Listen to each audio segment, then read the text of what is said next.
एक दिवस दुपारी आर्यन सोफ्यावर बसून आपला आवडता कार्टून आनंदाने पाहत होता.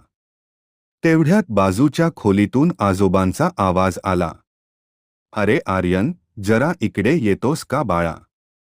माझा चष्मा कुठे ठेवलाय काही सापडत नाहीये." आर्यनला कार्टून सोडावंसं वाटत नव्हतं, पण त्याने विचार केला की आजोबांना मदत हवी आहे. तो लगेच धावत आजोबांकडे गेला.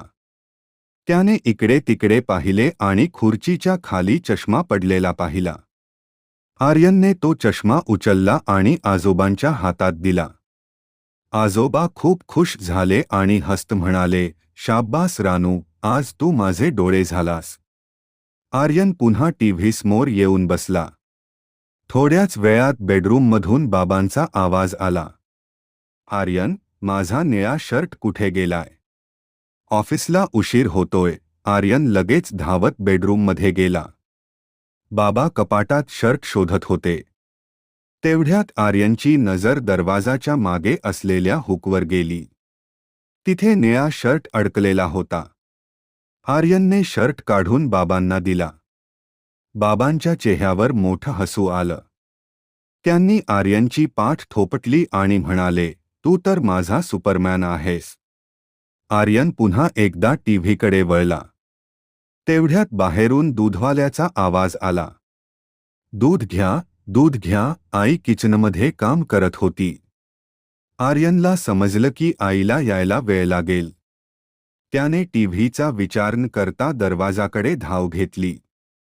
आर्यनने दूधवाल्याकडून दुधाची पिशवी घेतली आणि काळजीपूर्वक आईकडे नेऊन दिली. आई मनापासून खुश झाली आणि म्हणाली, "माझा लाडका मुलगा किती समजूतदार झालाय." आर्यन पुन्हा टीव्ही पाहायला जाणार इतक्यात आजोबा, बाबा आणि आई तिघेही त्याच्याकडे आले. आर्यनला वाटलं की आता टीव्ही बंद करायला सांगतील, पण तसं काहीच झालं नाही. तिघांच्याही चेहऱ्यावर आनंदाचं मोठं हसू होतं. बाबांनी आणि आजोबांनी मिळून आर्यनला खांद्यावर उचललं. त्या क्षणी आर्यनला खूप आनंद झाला. त्याला जाणवलं की टीव्हीवरचे कार्टून पाहण्यापेक्षा आपल्या माणसांच्या चेहऱ्यावरचा आनंद पाहणं खूपच सुंदर आहे. या गोष्टीतून आपल्याला एक छान संदेश मिळतो. आपल्या घरातील मोठ्या माणसांना छोट्या छोट्या कामात मदत केल्याने जो आनंद मिळतो, तो कोणत्याही खेळण्यापेक्षा किंवा टीव्हीपेक्षा खूप मोठा असतो.